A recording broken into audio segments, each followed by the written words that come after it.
ढोकळ्याच्या मोल्डचा वापर न करता घरातल्याच भांड्यांचा वापर करून आपण बाजारात मिळतो तसा जाळीदार आणि मऊ लुसलुशीत असा ढोकळा बनवणार आहोत. तरी रेसिपी पूर्ण बघा आणि चॅनलला लाईक, शेअर आणि सबस्क्राईब करायला विसरू नका. किचन गप्पा गोष्टीमध्ये आपले स्वागत आहे. चला तर आपण रेसिपीकडे बोलूया. बेसन रव्याच्या ढोकळ्यासाठी लागणारे आपले साहित्य: 1 वाटी मी बेसन घेतलेलं आहे बारीक, आणि रवा पण बारीकच घेतलेला आहे. बेसन जेवढा आहे तेवढाच रवा घेतला आहे आणि तेवढंच दही घेतलं आहे. दही आंबट आहे. आणि साखर एवढी लागणार नाही, नंतर टाकताना दाखवणार किती टाकायची ते. आणि मीठ चवीनुसार, हिंग आणि हळद. ढोकळ्यासाठी आपण बॅटर तयार करून घेऊया. आधी मी बेसन टाकलेलं आहे पातेल्यामध्ये, त्याच्यातच रवा टाकलेला आहे आणि दही टाकलेलं आहे.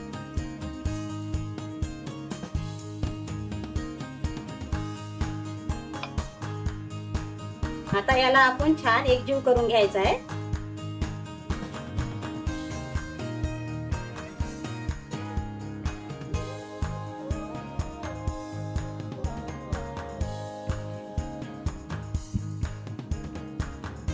मी आधीच रवा आणि बेसन मी गाळून ठेवलं होतं चाळणीने. काही खडे गडे वगैरे त्याच्यात राहतात ना, म्हणून आधीच केलेलं होतं मी तसं. त्याच्यात आपण पाणी टाकून घेऊया पाहिजे तसं. थोडंच टाकायचं पाणी, जास्त नाही.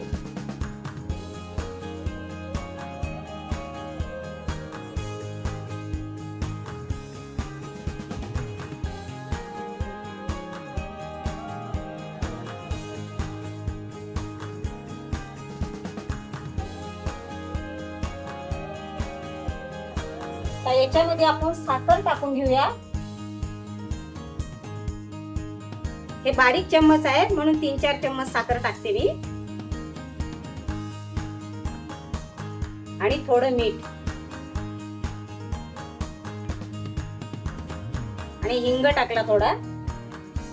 आणि आपला कलर येण्यासाठी जरा हळद टाकलेली आहे. तर थोडं पाणी टाकून आपण एकाच डायरेक्शन मध्ये आपण फेटून घ्यायचं याला छान.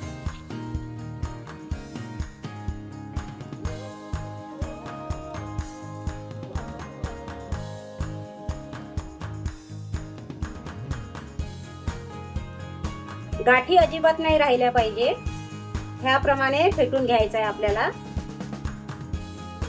चांगलं 5 ते 10 मिनिट फेटायचं आहे. पाणी लागलं तर अजून टाकूया आपण.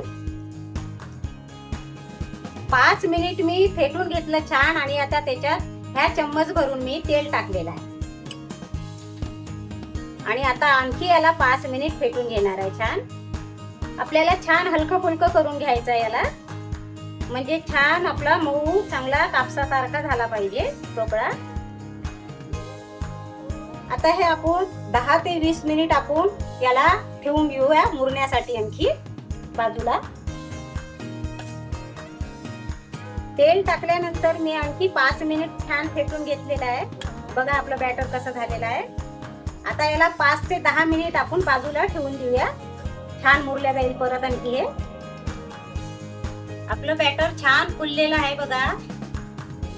चांगले 10 ते 20 मिनिटं ठेवलेलं आहे मी. पूर्ण 20 मिनिट झालेले आहे. आता हे एकदा आपण परत गाळून घेऊया.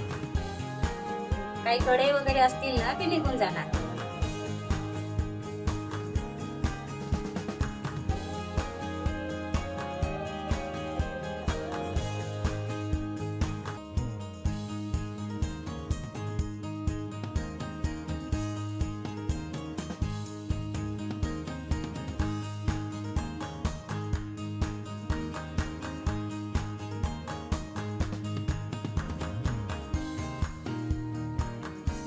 हे बघा छान मी चाळणीतून गाळून घेतलेलं आहे. छान झालं आपलं बॅटर बघा, मऊसूत झालेलं आहे. आता याच्यामध्ये थोडा मी बेकिंग सोडा टाकते आणि थोडं याच्यामध्ये पाणी टाकते.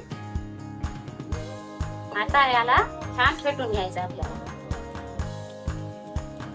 छान बबल्स येईपर्यंत फेटून घ्यायचं आहे.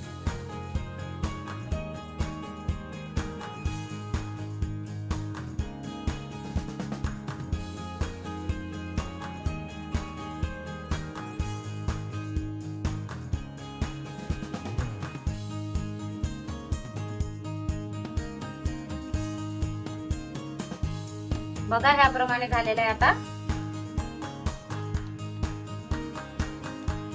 याला मी तेल लावून घेतलेलं आहे, थोडा बटर पेपर टाकलेला आहे खाली आणि हे कुकरचं भांड घेतलेलं आहे मी.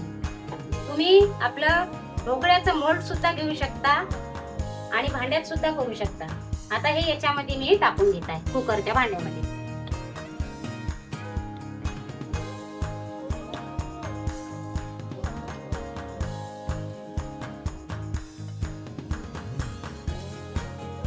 आता याला जरा टॅप करून घ्यायचं, म्हणजे पूर्ण चौभवता पूर्ण चाललं एकसारखं होऊन जातं ते.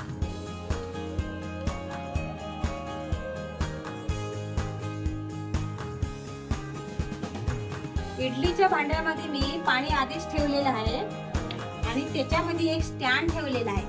आणि आता हे आपण बॅटरचं त्याच्यामध्ये ठेवून द्यायचं. पाणी आधीच उकळू द्यायचं, म्हणजे छान होते आपल्याला, छान शिजल्या जातो. आता याच्यावर झाकण ठेवते आणि अर्धा तास आपल्याला शिजवून घ्यायचं आहे छान, आणि गॅस मोठाच ठेवायचा आहे. अर्धा तास झालेला आहे. आता मी झाकण काढत आहे. बघा कसा फुलला आहे आपला ढोकळा. बघते मी थोडं झालेलं आहे. आता काढून घेते.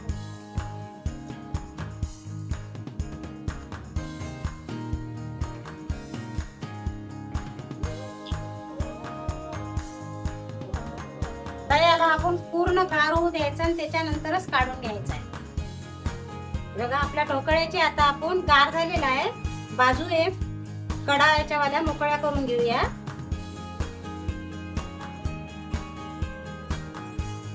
तर बघा दिसतानीच कसा दिसतो छान फुललेला. आता हे भांड आपण असं करायचं आहे.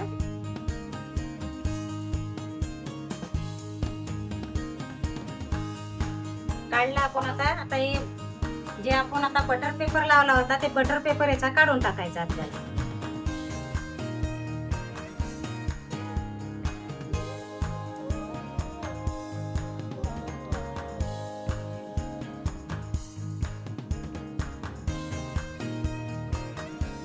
बघा कसा छान फुललेला आहे. बघा कसा असं जसा रबर जसा काय असं वाटत आहे.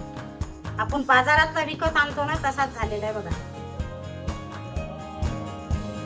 बाजू सरळ करून घेऊया आपण आणि याला कट करून घेऊया.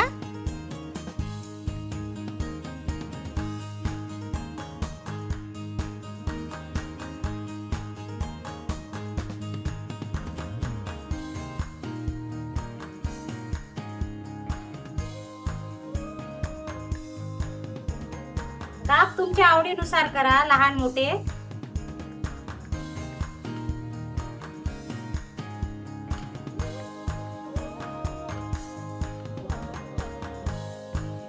बघा दाखवते तुम्हाला. बघा कसा झालेला आहे. छान फुललेला आहे.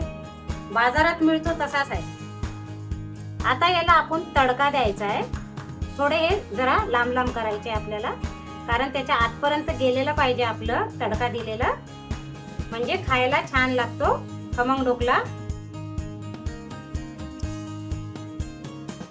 या फोडणीसाठी मी तेल ठेवलेलं आहे पॅन मध्ये, गरम झालं. आता मोहरी टाकूया आपण. मोहरीला छान तडतडू द्यायचा आहे. त्याच्यानंतर आपल्याला कढीपत्ता टाकायचा आहे आपल्याला. पण कढीपत्ता अंगावर उडण्याची शक्यता आहे, तर असं जरासं भांड धरायचं. आणि याच्यातच आता हे मिरचीचे हिरव्या मिरचीचे लांब काप केलेले आहे ते पण टाकत आहे. हे पण जरा तेलामध्ये धुवून घ्यायचं आहे. जास्त भाजायची नाही आपल्याला.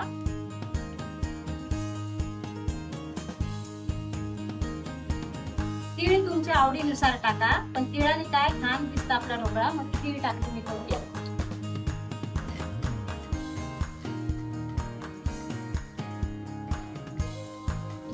याच्यात मीठ टाकायचं आपल्याला थोडं.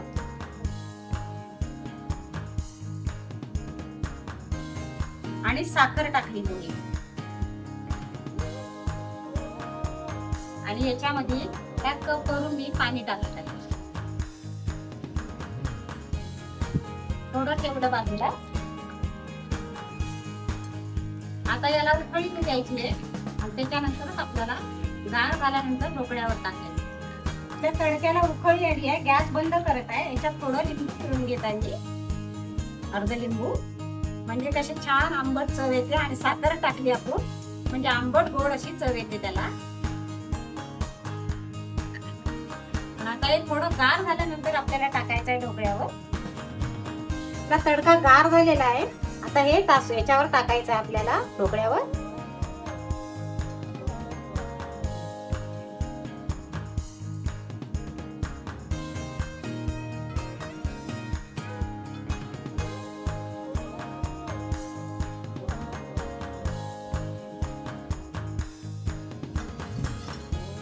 आता याच्यावर आपली बारीक चिरलेली कोथिंबीर टाकायची.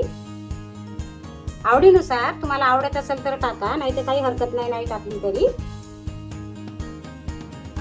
आणि थोडं आपलं खोबरं, दिसायला छान दिसतं म्हणून थोडं खोबरं पण टाकायचं आणि खायला पण छान चव येते.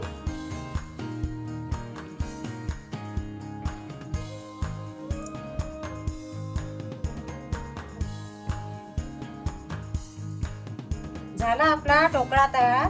रवा आणि बेसन यापासून केलेला आहे मी. बघा, तुम्हाला फोडून दाखवते मी. बघा कसा छान असा दबल्या जातो, कापसासारखा. बघा, आणि ही चटणी केलेली आहे मी, हिरवी चटणी केलेली आहे आणि सॉस.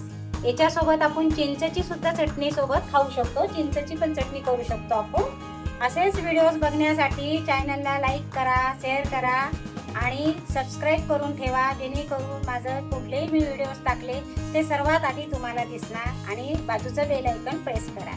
धन्यवाद.